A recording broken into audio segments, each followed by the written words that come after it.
This episode of Film Stock Reviews, I'm reviewing episode 2, season 5 of Yellowstone, titled The Sting of Wisdom. Now, this episode starts off with the accident that happened with Monica and her son. Basically, they hit a buffalo. She was racing to the hospital, and it's the aftermath of that. The story in this episode started off really, really strong, and it still continues from the very first episode. John Dunn's trying to figure out what to do and, how to make things happen. So he signs this kind of executive order, if I'm not mistaken, to stop the funding for the airport and the condos that are supposed to be built by Market Equities. Well, Market Equities calls in reinforcements, and this new character is introduced by this Spitfire woman who looks like it's going to be a battle of wits and women between Beth and this character. This is really interesting of how everything's happening. You introduce a new character in the 5th season of a show. That's really interesting. That's really good. But where can it go from here? As she's watching the TV, she's like, "Who's that?" You find out that she's, has her eyes on Jamie because he's the weak one, of course, and Jamie falls head over heels for any woman that, pays him any attention because that's what he is. Not only that, John tries to figure out a way to kind of have two votes, and calls in some friends and says, has any governor actually given you their word? And they're like, no. He's like, well, I'll be that governor. So it's really interesting how John is still trying to do things and make things happen, even though he's governor. I mean, within 3 to 4 days, while he is governor, things are happening on the ranch. There are cattle that are being eaten, but they think it's wolves. So the characters from the bunkhouse go out and they shoot the wolves and they find out they have tracking devices on them because they're from the park and they're not supposed to be killed. They're supposed to be maintained because they're wildlife. They don't know this. So they start figuring something out. And it's just a whole aspect of what's going on in this city and everything. John is still doing his thing and he has these meetings and he fires his chief of staff because he's trying to figure out what's going on with certain things, why his schedule is so crazy. John doesn't want to do all that. So he fires his former chief of staff. Beth is the new chief of staff. Beth's like, no, that's not happening. Because Beth is like, I have other shit to deal with. I can't deal with your shit right now, Dad. And so this is the whole aspect of everything coming around. And Linnell gets John in gear and kicks his ass in a way where she's like, you have to, if you're not a politician, you're not a politician. I understand that. But you're going to have if you want favors, you're going to have to take favors to give favors.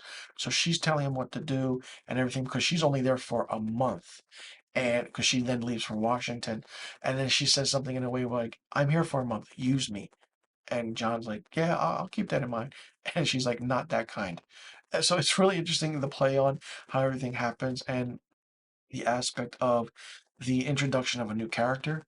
You see, Jamie still trying to do his thing, but he sold his farm or ranch, and now he's gonna have to move back home. And Beth is like, I want you to move back home so I can keep an eye on you. So she's still nagging him after all these years for what she went through with Jamie, and the aspect and the aftermath of how he killed his father in season 4 because of what was happening and how the hit happened, and he knew nothing about it. But I feel like the butting of heads between Jamie and Beth is still going to be an interesting feud for this season. It's definitely going to happen a lot, and John is trying to keep the peace even though he himself doesn't know what he's doing. I'm very curious to see how much of a progression this is going to take on the character of John Dutton, because then he turns his ranch into a conservatory or conservative or something like that, where no one can sell it or take money from her or nothing. And Beth is like, no, stop, you can't do that. We have to change and do things. So it's really interesting to see how this 5th season has started. I mean, a lot is going to happen. And it's going to be interesting to see what's going to happen. But then the characters of, John as governor, basically kind of in a way where he has 4 years. Is he going to stay those 4 years? Are we going to get a time jump? Because this season in total is 14 episodes, the longest season of Yellowstone by far. Season 1 was 9 episodes, seasons 2 through 4 were 10 episodes, and season 5 is 14 episodes.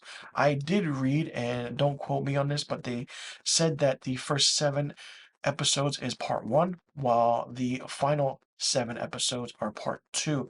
So they're probably going to be a break. They're probably going to leave Season 5, Part 1 open with a cliffhanger. We don't know what's going to happen, but it's really going to be interesting to see how everything progresses and what's going to happen in this season.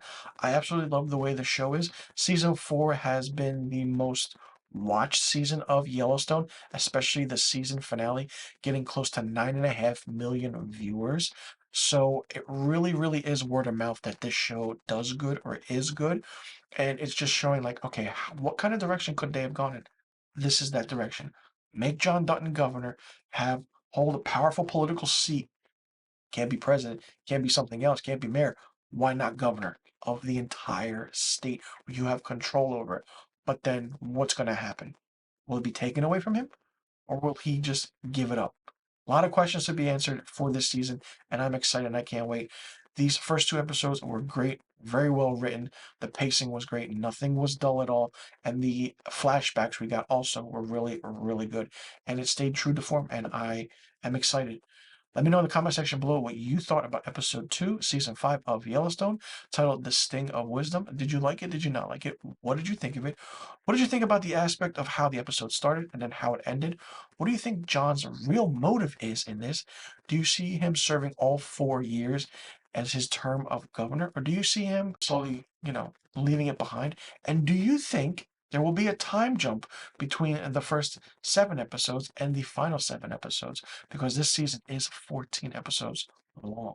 And I have to ask this, but who do you think will survive and who do you think will die and who do you think will come out on top? Let me know in the comment section below about all the questions I just asked, and I'll see you all in the next review video. And be sure you tune in next week for my episode 3, season 5 review of Yellowstone, titled Tall Drink of Water.